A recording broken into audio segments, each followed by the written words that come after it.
Hello ಸ್ನೇಹಿತರೆ, ನಮಸ್ಕಾರ. ನೇತ್ರ ಕಿಚನ್ಗೆ ಸ್ವಾಗತ. ಇವತ್ತು ಕಾಬು ಚೆನ್ನೆ ಮಾಡುವ ವಿಧಾನ ನೋಡುವ ಬನ್ನಿ. ನಾನಿಲ್ಲಿ ಒಂದು ಬಟ್ಲು ಕಾಬು ಚೆನ್ನೆ ತೊಗೊಂಡು ರಾತ್ರಿನೇ ನೆನೆಸಿಟ್ಕೊಂಡಿದ್ದೀನಿ. ಕುಕ್ಕರ್ಗೆ ಕಾಳು ಹಾಕ್ಕೊಂಡು ಅದಕ್ಕೆ 1 ಟೀ ಸ್ಪೂನ್ ಉಪ್ಪು, ಒಂದು ಪಲಾವ್ ಎಲೆ, ಅರ್ಧ ಇಂಚಷ್ಟು ಚಕ್ಕೆ, 3 ರಿಂದ 4 ಲವಂಗ, ಒಂದು ಏಲಕ್ಕಿ. ಇವಾಗ ಕುಕ್ಕರ್ ಕ್ಲೋಸ್ ಮಾಡೋಣ. ಕ್ಲೋಸ್ ಮಾಡಿ 3 ರಿಂದ 4 ಸಿಮ್ಮಲ್ಲಿ ಇಟ್ಕೊಂಡು 3 ರಿಂದ 4 ವಿಷಲ್ ಮಾಡೋಣ. ಅದಕ್ಕೆ ಇವಾಗ ಮಸಾಲ ರೆಡಿ ಮಾಡ್ಕೊಳ್ಳೋಣ ಬನ್ನಿ. 2 ಟೊಮೊಟೊ, 2 ಈರುಳ್ಳಿ, ಅರ್ಧ ಇಂಚ್ ಶುಂಠಿ, 1 ಹಸಿಮೆಣಸಿನ್ಕಾಯಿ.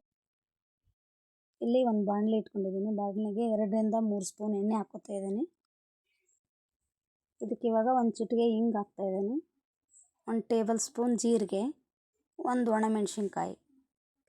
ಆವಾಗಲೇ ತೋರಿಸಿರುವಂಥ ಮಸಾಲಾನ ರುಬ್ಕೊಂಡಿದ್ದೀನಿ. ಇವಾಗ ರುಬ್ಬಿರುವಂಥ ಮಸಾಲಾನ ಇದಕ್ಕೆ ಸೇರಿಸ್ಕೊಳ್ಳೋಣ. ಮಸಾಲ ಸೇರಿಸಿ 3 ರಿಂದ 4 ನಿಮಿಷ ಚೆನ್ನಾಗಿ ಸಿಮ್ಮಲ್ಲಿ ಫ್ರೈ ಮಾಡ್ಕೊಳ್ಳೋಣ.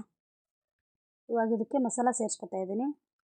1 ಟೀ ಸ್ಪೂನ್ ಅರಿಶಿನ, 1 ಟೀ ಸ್ಪೂನ್ ಖಾರ ಪುಡಿ, 1 ಟೀ ಸ್ಪೂನ್ ಧನಿಯಾ ಪುಡಿ, 1 ಟೀ ಸ್ಪೂನ್ ಗರಂ ಮಸಾಲ, ರುಚಿಗೆ ತಕ್ಕಷ್ಟು ಉಪ್ಪು.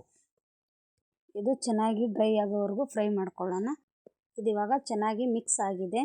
ಇದಕ್ಕೆ ಒಂದು 1/4 ಕಪ್ಪಷ್ಟು ಬೇಯಿಸಿರುವಂಥ ಕಾಬು ಚೆನ್ನೆ ತೊಗೊಂಡು ರುಬ್ಕೊತಾ ಇದ್ದೀನಿ. ರುಬ್ಕೊಂಡು ಸೇರಿಸ್ಕೊತಾ ಇದ್ದೀನಿ. ಅದಕ್ಕೆ ರುಬ್ಬಿರುವಂಥ ಚೋಲೆ ಮಿಕ್ಸ್ ಮಾಡ್ಕೊಳ್ಳೋದ್ರಿಂದ ಗ್ರೇವಿ ತಿಕ್ಕಾಗಿ ಬರುತ್ತೆ. ಇವಾಗ ಮಸಾಲ ಚೆನ್ನಾಗಿ ಬೆಂದಿದೆ. ಇದಕ್ಕೆ ಬೆಂದಿರುವಂಥ ಚೋಲೆ ಮಿಕ್ಸ್ ಮಾಡ್ಕೊತಾ ಇದ್ದೀನಿ. ಇದನ್ನ ಇವಾಗ ಚೆನ್ನಾಗಿ ಮಿಕ್ಸ್ ಮಾಡಿಕೊಂಡು 10 ನಿಮಿಷ ಬೇಯಿಸ್ಕೊತಾ ಇದ್ದೀನಿ. ಇದನ್ನು ನಾನು 10 ನಿಮಿಷ ಸಿಮ್ಮಲ್ಲಿಟ್ಟು ಚೆನ್ನಾಗಿ ಬೇಯಿಸ್ಕೊಂಡಿದ್ದೆ. ನೋಡಿ ಎಷ್ಟು ಚೆನ್ನಾಗಿ ಗ್ರೇವಿ ಬಂದಿದೆ ತಿಕ್ಕಾಗಿ. ಇದನ್ನು ಪೂರಿ, ಚಪಾತಿ, ಜೀರಾ ರೈಸ್ ಜೊತೆ ಚೆನ್ನಾಗಿರುತ್ತೆ ತಿನ್ನೋಕ್ಕೆ. ಒಂದ್ಸತಿ ಟ್ರೈ ಮಾಡಿ ನೋಡಿ.